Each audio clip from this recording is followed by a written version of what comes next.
జయ శ్రీమన్నారాయణ. నేను మీ icon astrologer Gattupalli Suresh Babu. మనకి ఈరోజు ఒక చిన్న విషయం మాట్లాడాలని చెప్పేసి వచ్చాను.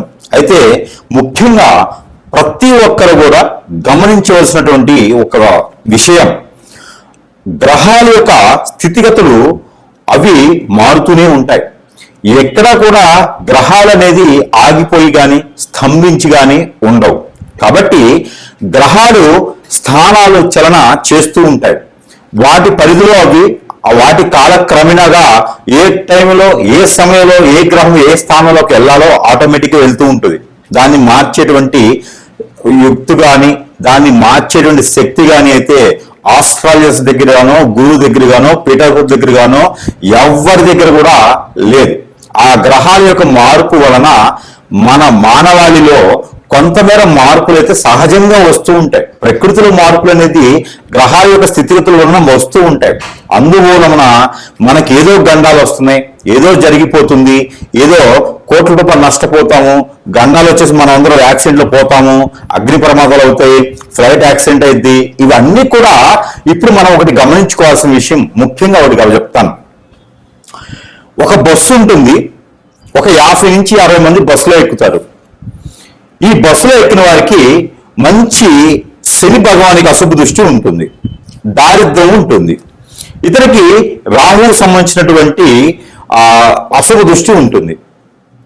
ఇతనికి గండం ఉంటుంది. ఓకేనా? ఇతనికి ఒక గండం ఉంది.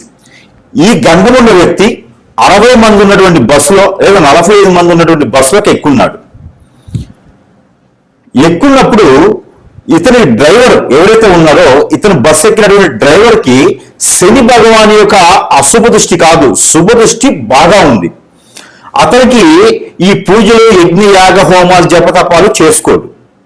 తన వృత్తిని నమ్ముకొని ప్రతినిత్యము కూడా ప్రతి నిమిషము కూడా వృత్తికి నమస్కారం చేసుకొని, నా వెనక చాలా మంది ఉన్నారు, నేను చేసేటువంటి డ్రైవింగ్ చాలా పర్ఫెక్ట్గా ఉండాలి, జాగ్రత్తగా ఉండాలి, నా వెనక వాళ్ళు ముందు వాళ్ళు చాలా జాగ్రత్తగా వెళ్ళాలి, గమ్యానికి తీసుకెళ్ళాలి వీళ్ళందరని చెప్పి ప్రతిరోజు కూడా ఉదయించే సూర్యుడికి నమస్కారం చేసుకుంటాడు. తను ఎక్కినటువంటి వాహనానికి నమస్కారం చేసుకుంటాడు. చేసుకొని ఎక్కేసి మనస్ఫూర్తిగా తనకి ఆత్మ సంతృప్తితో మనస్ఫూర్తిగా తను ఉండి బస్సు డ్రైవ్ చేస్తూ ఉంటాడు. ఆ బస్సులో దారిద్ర్యం ఉన్నప్పటికీ కూడా ఎక్కడైతే గమ్యం ఉందో ఆ గమ్యానికి చేరువలోకి వెళ్తాడు. ఎందుకంటే తనకి నడిపేటువంటి డ్రైవర్కి అదృష్టం ఉంటుంది, లేదా పక్కన కూర్చొని అదృష్టం ఉంది కాదు.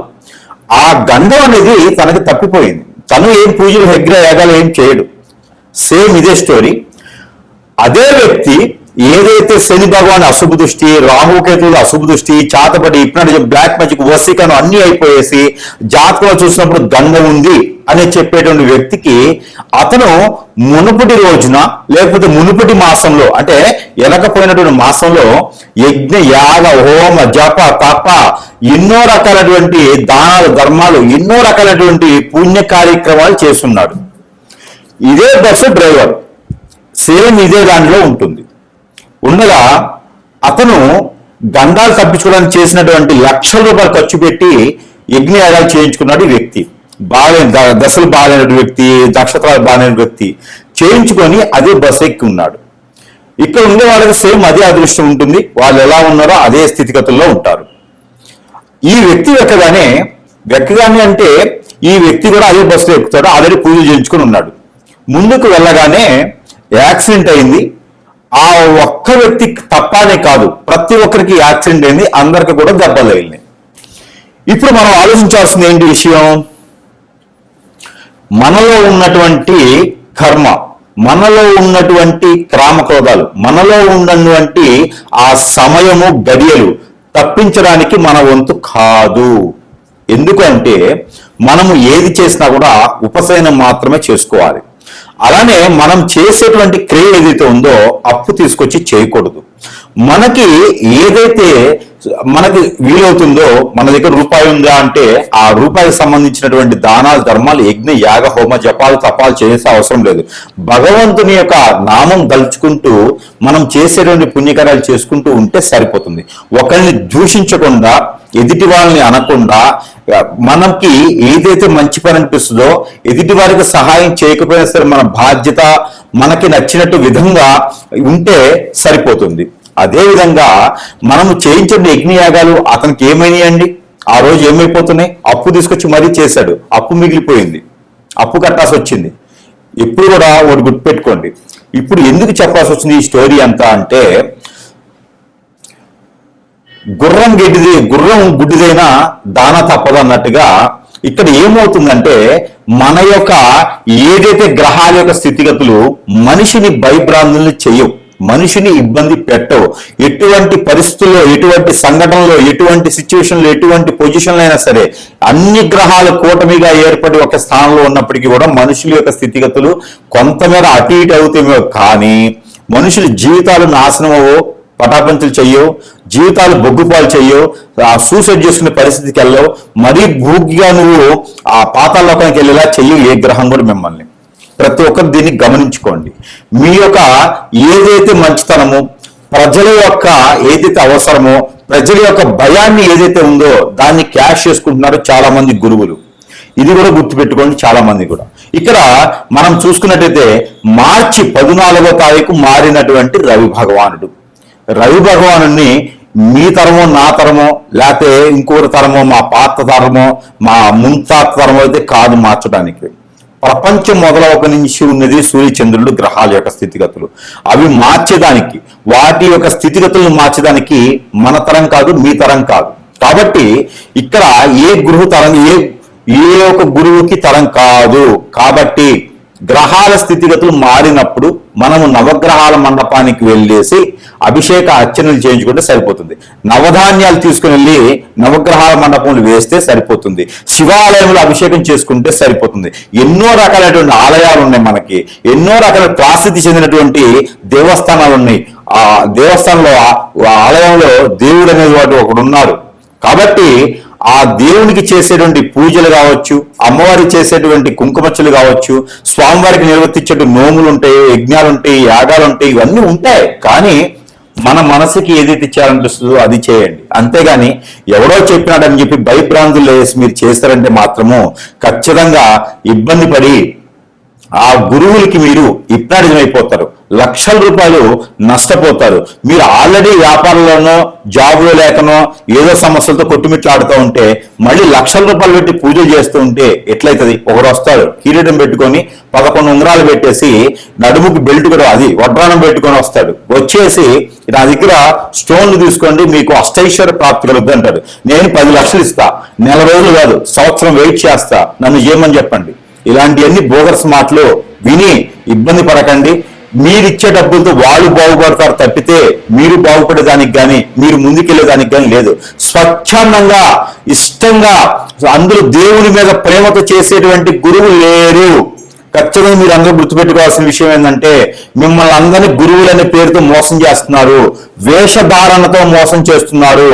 ఇకపోతే మీరే గమనించుకోవాలి, ఇది మంచి గురువు ఎవరా, చెడ్డ గురువు ఎవరా, ఇన్ని లక్షల రూపాయలు ఈ పూజకి హోమానికి అవుతున్నాయా, దీని తర్వాత తాత్పర్యంలో మనకి పని అవుతుందా లేదా, ఇవన్నీ కూడా గ్రహించుకోండి, గమనించుకోండి. మీ దగ్గర తీసుకున్నటువంటి డబ్బులతోనే గురువులు వారు చేసేటువంటి పని ఏమిటంటే గనక మిమ్మల్ని ఎట్టినట్టు ఏం చేసి వారు చుట్టూ తిప్పుకుంటున్నారు. ఇవన్నీ గమనించుకోండి. మరొకటి, ఇక మార్చి 14వ తారీఖు మారినటువంటి రవి భగవానుడు.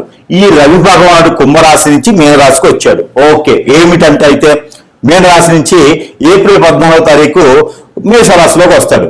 ఏంటి అయితే దీని వలన యజ్ఞాలు చేయాలి, హోమాలు చేయాలి, మీకు గండాలు ఉన్నాయి, ప్రాణభయం ఉంది. ఎవరు చెప్పాడు? ఏది పంపించమని చెప్పండి, ఎంతమందిని పంపిస్తారో? ఇవన్నీ కూడా బోగస్.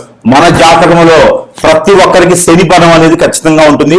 ఆ శని బలం పెంచడానికి ఎవరి తరం కాదు, తగ్గించడానికి ఎవరి తరం కాదు. గ్రహాల యొక్క స్థితిగతులు మారుతూ ఉంటాయి. అవి మారినప్పుడు శనీశ్వరుడి దగ్గరికి వెళ్ళేసి తైలాభిషేకం చేసుకోండి, సరిపోతుంది. అంతేగానక ఏదైనా మీరు దానం చేసేయండి, సరిపోతుంది. 10 మందికి అన్నం పెట్టండి, సరిపోతుంది. పేదవాళ్ళకి, పేద విద్యార్థులకి, వికలాంగులకి, అంగవైకల్యులకి, అలానే వృద్ధులకి ఎంతో మందికి ఉన్నారు, వారికి మంచి చేయండి. ఆరోగ్యం బాగాలేక ఎంతో మంది ఆన్లైన్ డబ్బులు లేక ఉండిపోయి ఉన్నారు, మరణించే వాళ్ళు ఉన్నారు, వారికి దానం చేయండి. అన్నదానం చేయండి, వస్త్రదానం చేయండి, అలానే మీరు ప్రాణదానం చేయండి, విద్య దానం చేయండి. అంతేగాని బోగస్ మాటలు చెప్పేటువంటి గురువుల్ని ఎప్పుడు కూడా మీరు నమ్మకండి. గురువుకి కాలికి నమస్కారం చేయకండి, గురువుకి పాదసేవ చేయకండి, గురువుకి పాదాలకు అభిషేకాలు చేయకండి.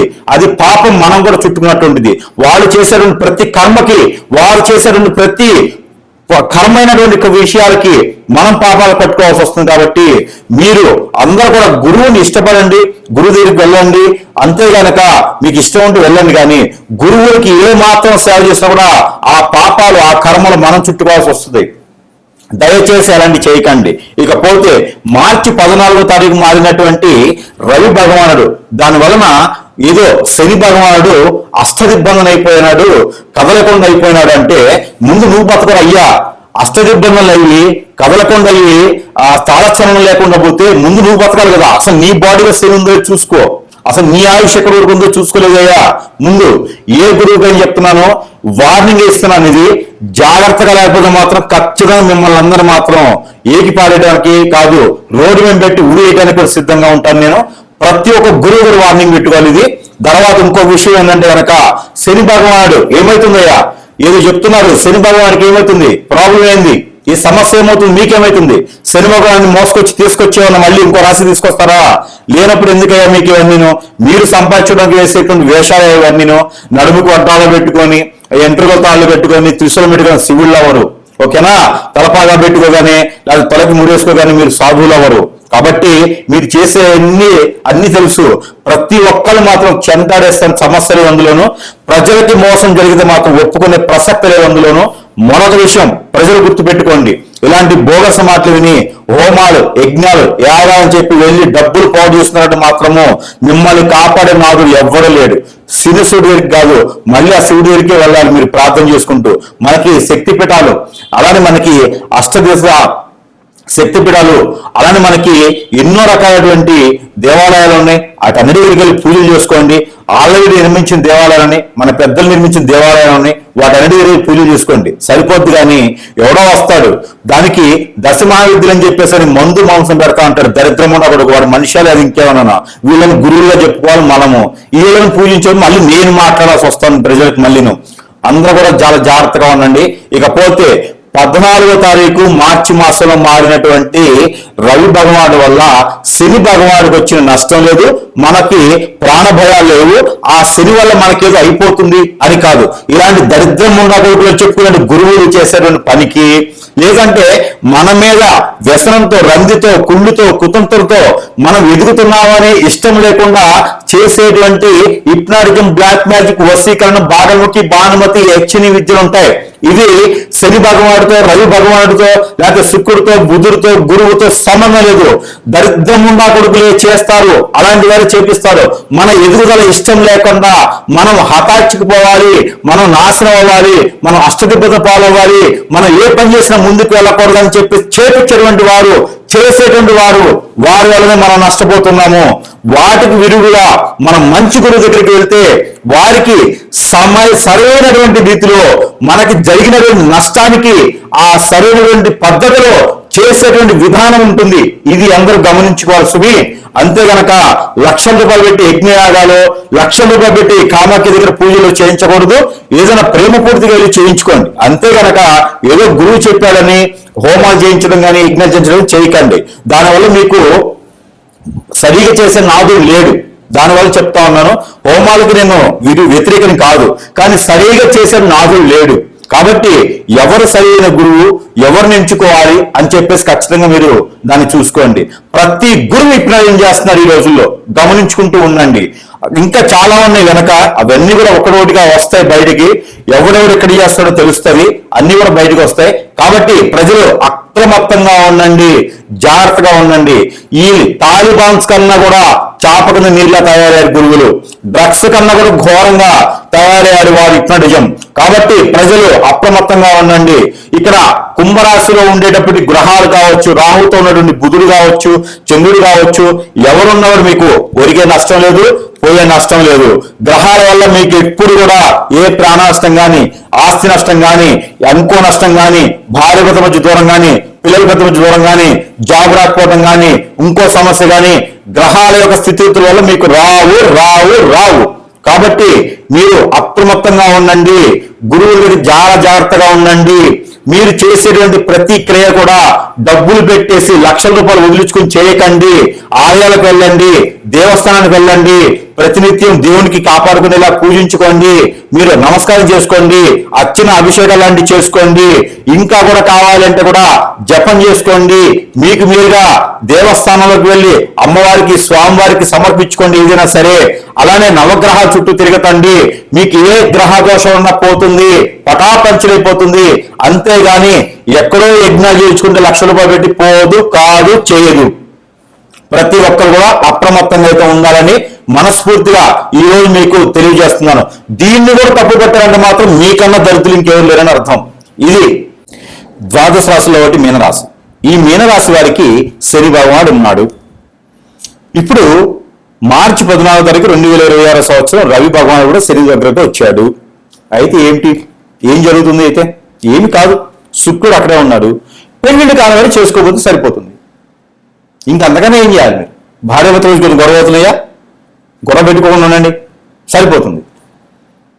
మీకు గ్రహరీత్య దోషాలు ఉంటే నవగ్రహాల చుట్టూ తిరిగి అభిషేకం చేసుకోండి. ఏదైనా మంచి ప్రాశస్త్యమైన ఆలయాలు మనకి ప్రశాంతతలో మన ప్రాంతాల్లో చాలా ఉన్నాయి. అమ్మవారి దగ్గరికి వెళ్ళి కుంకుమర్చన చేయించుకోండి. మీకు ఏ గ్రహ దోషం బాధిస్తుంది చూస్తాను. సత్యనారాయణ స్వామి వ్రతం వచ్చుకోండి. మీకు ఇంత శని భగవాన్ అశుభదృష్టి అనుకుంటున్నారు కదా, సత్యనారాయణ స్వామి వ్రతం వచ్చుకోండి. ఖచ్చితంగా మీకు ఇల్లు యోగ్యత ఉంటుంది, గృహ యోగ్యత ఉంటుంది. శ్రీ వెంకటేశ్వర స్వామి వారి వ్రతం వచ్చుకోండి. లక్ష్మీనరసింహ స్వామి కళ్యాణం చేయించుకోండి. భూముల వివాదాలు ఏమైనా ఉన్నాయా? ఎంత చేసినా ముందుకు వెళ్ళట్లేదా? ఆర్థిక సంక్షోభంలో ఉన్నారా? అన్ని రకాలు బయటపడిపోతారు. మరి శని భగవానుడు అశుభదృష్టి ఎక్కడ ఉందండి? ఎవరో గురువు చెప్పారు, మాధ్యమాల ద్వారా భయపడటం, ప్రజల్ని భయప్రాంతం చేయటం. శని భగవాను మారితే ఏమవుతుంది? నువ్వు మార్కెట్ చేయగలుగుతావా? గ్రహాలను ఆపగలుగుతావా? సూర్యుడు మారాడు, రవి మారాడు, కుంభరాశి నుంచి మీనరాశికి వచ్చాడు. ఏప్రిల్ 14 వరకు కూడా ఉంటాడు. మార్చగలుగుతావు నువ్వు? నీ దగ్గర హోమం చేసుకుంటూ పోతాయా? ఏ హోమం చేపిస్తావు నువ్వు? హోమం చేపించి వాళ్ళ బతుకుల్లో వెలుగు నింపు, నేను ₹1,00,00,000 ఇస్తాను నీకు. ఒక్క కస్టమర్ కూడా, ఒక్క మీనరాశి వారు హోమం చేయించుకొని రావాలి, నా జీవితంలో వెలుగు వచ్చింది, నేను మారాను, నాకు అన్ని సానుకూల పడింది అని చెప్పిస్తావా? గురువు అనేటోడు ప్రజలకి మంచి చేయకపోయినా పర్లేదు, చెడు చేయకూడదు, అవగ్రహణ తెప్పించాలి. అదే కదా గురుస్థానం అంటే. మంచి చేయకపోయినా పర్లేదు, వారిని అవగ్రహణ చేయాలి, ప్రజలకి మంచి విషయాలు చెప్పాలి. భయభ్రాంతం చేస్తావు నువ్వు? ఎక్కడ భయభ్రాంతం చేస్తావు? ఎక్కడ చేపిస్తావు హోమం? నువ్వు ఏం హోమం చేపిస్తావు? నువ్వు నాకు చేపించే హోమం ఏం చేపిస్తావు? నన్ను రాష్ట్రాన్ని సీఎం చేయి, గ్రహాలు చెప్పు. నువ్వు గ్రహాలన్నీ 9 గ్రహాలు కాదు 11 గ్రహాలు చెప్పి నన్ను సీఎం చేయండి, ఏ గురువు చేస్తాడు రండి. ఎంత భయభ్రాంతం చేస్తారు మీరు? శని భగవానుడు రవి ఉన్నాడు, ఏమవుతుంది? చచ్చిపోతావా నువ్వు? జనాన్ని చంపుతావా నువ్వు? లేకపోతే అప్పులు తెచ్చి హోమం చేయాలి నీకు? ఎందుకు భయపడుతున్నారు జనాన్ని, ప్రజల్ని? అమాయకమైన ప్రజలు భయపడతారా మీరు? వారికి ఇష్టం ఉంటే ఇష్టానుసారంగా చేయించుకుంటారు. భయప్రాంతం చేసి చేయించుకోకండి. ప్రజలారా అప్రమత్తంగా ఉండండి. మీనరాశి వారికి వచ్చినటువంటి నష్టం కానీ ఏమీ లేదు.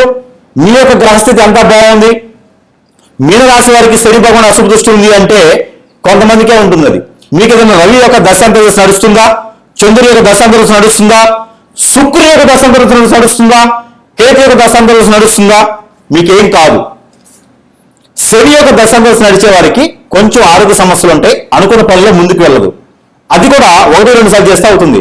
శని భగవానుడు ప్రతిరోజు కూడా ఓం నమో శివాయ అని మంత్రాన్ని చదువుకోండి 113 సార్లు, 119 సార్లు చదువుకోండి. లేదా ఓం నమో శనీశ్వరాయ చదువుకోండి. మీకు అష్టదిబ్బలను పాలైనా బయటపడతారు. గ్రహాల నుంచి బయటపడేందుకు మనల్ని పాజిటివ్ చేసుకోవచ్చు. ప్రతినిత్యం కూడా ఏదో ఒక మంత్రాన్ని పఠనం చేసుకోండి. బండి మీద వెళ్తున్నావు, కారులో వెళ్తున్నావు, పని చేసుకుంటున్నావు, ప్రతి గ్రహాన్ని తలుచుకోండి, సరిపోతుంది. మీ భార్యను మీ భర్తను పేరు తలుచుకోండి, మీ తల్లిదండ్రుల పేరు తలుచుకోండి. మీకు ఏ గ్రహ దోషాలు ఉండవు. మీనరాశి వారికి మాత్రమే సొంతం. ప్రతిరోజు కూడా 111 సార్లు 119 సార్లు మీ నాన్నగారిది, మీ అమ్మగారిది, మీ తాతగారిది, మీ గోత్రంతో సహా మీకు మీరు తలుచుకోండి. మీ భార్య పేరు తలుచుకోండి, మీ భర్త పేరు తలుచుకోండి. ఏ రకమైన గ్రహస్థితి మీకు ఇబ్బంది పెడుతుందో నేను చూస్తాను. గ్రహాలు ఎప్పుడు మనిషిని చైతన్యం చేస్తాయి, ఇబ్బంది పెట్టవు. ఏదైనా ఇబ్బంది పెడుతుందంటే నవగ్రహాల చుట్టూ తిరిగేసేయండి, దండం పెట్టుకుని మొక్కోండి. ప్రతి గ్రహానికి ఒక కొబ్బరికాయ కొట్టేసేయండి. వారం వారం అమావాస్య పౌర్ణానికైనా సరే ప్రతి గ్రహానికి ఒక కొబ్బరికాయ కొట్టండి. ఇది చేసుకుంటే సరిపోతుంది. మీనరాశి వారు ఏ గ్రహాలు కూడా మిమ్మల్ని ఇబ్బంది పెట్టవు. ప్రతి గ్రహం మిమ్మల్ని ఇబ్బంది పెట్టదు. 3 రోజులకు ఒకసారి మారుతుంటే చంద్రుడు మారినప్పుడు హోమం చేయించాలా? ఆల్రెడీ 3 రోజులు తాడిగా పడ్డట్టుగా ఎన్నో రకాలైన మానపడుతూ మోసపోయి, గురువు దగ్గర మోసపోయి, పక్కన దగ్గర మోసపోయి, ఫ్రెండ్స్ దగ్గర, బంధువుల దగ్గర మోసపోయేసి ఏ వ్యాపారం చేసిన పార్ట్నర్స్ వ్యాపారాలు పెట్టి లవ్ మ్యారేజ్ అనుకుని కొంతమంది చేసుకొని ఇబ్బంది పడతా ఉంటే మళ్ళీ మీరు ప్రజల్ని భయపెడతారా? హోమం చేయించాలి లేకపోతే ప్రాణ నష్టం ఉండిద్దని చెప్తారా? ఏ ప్రాణ నష్టం చేసావయ్యా నువ్వు? మరి ఇరాన్లో యుద్ధం జరిగినప్పుడు ఏమయ్యారు? పాకిస్తాన్లో బాంబులు వేసినప్పుడు ఏమయ్యారు? భారతదేశానికి ముప్పు వచ్చినప్పుడు ఏమయ్యారు? మీరంతా గ్యాస్ సిలిండర్ లేవంట, పూజ చేయండి. పూజ చేసి గ్యాస్ సిలిండర్ తెప్పియండి, ప్రాణాయం పోవు. గురువు అనేటువంటి ఎవరైనా సరే చెప్తున్నా, నిజమైన గురువులు అంటే మీరు వాళ్ళకి ప్రజలకి అప్రమత్తంగా ఉండని చెప్పండి, భయపెట్టకండి. మీ దగ్గరే హోమం చేయించాలా? ఏం రయ్యా, ఎక్కడ నేర్చుకున్నారయ్యా నువ్వు బోధన? ఏ పాటలు నేర్చుకున్నారయ్యా నువ్వు? ఏ మంత్రాలు నేర్చుకున్నావు నువ్వు? ఎవరు నేను చెప్పినాడు? మీ గురువు ఎవరు? ప్రజల్ని భయభ్రాంతం చేసి డబ్బులు గుంజాలి, వాటితో విలాసవంతమైన జీవితం గడపాలని మాత్రం ఒప్పుకునే ప్రసక్తి లేదు. ఇది ఒక్క పవన్ కళ్యాణ్ వరకైనా సరే ఈ విషయాలు తీసుకుపోతా, ప్రతి ఒక్కరిని రోడ్డు మీద లాగుతాను. జాగ్రత్తగా అప్రమత్తంగా అయితే ఖచ్చితంగా ఉండాలి. ఇకపోతే మీనరాశి వారు ఎంత జాగ్రత్తగా ఉండి అంత మంచిది. ఏదైతే మనకి కనిపించిన గురువులు అందరూ మంచివారు కాదు, గొప్పవారు కాదు, విద్య వచ్చిన వాళ్ళు కాదు. మంచి గురువులు ఎంచుకోండి. అవతార పురుషంగా ఏదో అవతారం వేసుకున్నారు, కాషాయవత్వం ధరించారు, పిలకలు వేసుకున్నారు, వడ్రాన్న పెట్టుకున్నారంటే గురువులని మనం నమ్మడం మన మూర్ఖత్వం. నిజమైన గురువు ఉన్నాడా, వాడి దగ్గర విద్య ఉందా అనేది గమనించుకోండి. పాదసేవలు చేసేవాడు గురువులు కాదు, పాదాలకు మొక్కండి అనేవాడు గురువు కాదు, బోధన చేసేవాడు గురువు, మంచిగా ఉండాలని చెప్పేవాడు గురువు, భయభ్రాంతం చేసేవాడు గురువు కాదు. వాళ్ళంతా నక్సల్స్, తాలిబాన్స్ కన్నా ఘోరం. కాబట్టి ప్రతి గురువుకి హెచ్చరిక, ప్రతి మనిషికి అవగాహన తీసుకురావాలి. మంచిగా ఉంటే ప్రజలకు మంచి చేయండి, లేకపోతే ఎక్కడైనా చచ్చిపోండి. అంతేగాని ప్రజలకు అన్యాయం చేస్తే మాత్రం ఒప్పుకునే ప్రసక్తి లేదు. ఇక మీనరాశి వారైతే కనుక నేను చెప్పినటువంటి దానాలు చేసుకుంటే మీకు ఎలాంటి అవగాహన లేకపోయినా సరే చిన్న దానాలు చేసుకోండి. ప్రతి రోజు కాకపోయినా అమావాస్య పౌర్ణమికి ఎర్రనీళ్ళు దిష్టి తీసుకోండి, కొబ్బరికాయ దిష్టి తీసుకుని పాల్గొట్టుకోండి. ఏ గ్రహాలు మిమ్మల్ని ఏం చేయో. ఇక మీకు ఏదైనా నష్టం వస్తుంది, అవనిష్ట వస్తుంది, అపకీర్తి వచ్చింది, నష్టపోతున్నారు, మీరు ఎందులో వ్యాపారం పెట్టినా జరిగి రావట్లేదు, ఆరోగ్యం బాగాలేదు, అలానే ఆస్తులు బాగలేదు, అంతస్తులు బాగాలేవు, మీరు ఏం చేసిన ముందుకెళ్ళట్లే అంటే మీ మంచితనానికి, మీ సంస్కృతత్వానికి, మీ ఆకట్టుకునే గుణానికి, మీ యొక్క ప్రేమ, అనురాగ, ఆప్యాయతకి అన్ని కూడా ఎదుటి వారికి నచ్చక మీమే చేయించేటువంటి చెడు క్రియలు, అది గురువేనే చేసి ఉండొచ్చు, మీమే చేయించే చెడు క్రియలు మీ చుట్టూ ఉన్న వాళ్ళు చేస్తారు. దానివల్ల మీరు నష్టపోతున్నారు, గ్రహాల వల్ల కాదు, జాతకంలో తెలియదు. కాబట్టి ప్రతి ఒక్కరు కూడా అప్రమత్తంగా ఉండండి. ప్రతి ఒక్కరి చాప కింద నీరు వస్తుంది. ప్రజల్ని నమ్మండి. ప్రజలు ఎవ్వరు కూడా గురువుని నమ్మేటువంటి పరిస్థితులు లేదు. అందరు గురువుని నమ్మకండి. మీకు మంచి అనిపించిన దగ్గర వెళ్ళి చేయించుకోండి. లక్షల రూపాయల ఫీజులు ఎవరు తీసుకోరు. అలా అడిగితే అక్కడికి వెళ్ళకండి. మిమ్మల్ని కూడా ఇప్పుడు ఏం చేస్తారు, మిమ్మల్ని రాసి రంపని పెట్టి, మనకు ఒకప్పుడు బ్రిటిష్ వారు ఉండేరట, చెరుకు పిండేసి రసం వాడతారు, పిప్పి మనకి ఇచ్చేవారంట. ఆ టైప్ లో తయారయ్యారు గురువులు. కాబట్టి జాగ్రత్తగా ఉండండి, అప్రమత్తంగా ఉండండి. ప్రజలకి మంచి మాట చెప్పాను, నచ్చకపోతే మీ కర్మ ఇంకా. కాబట్టి మీరు చిన్న చిన్న పరిహారం చేసుకున్న అదృష్టవంతులు అవ్వచ్చు. జై శ్రీమన్నారాయణ.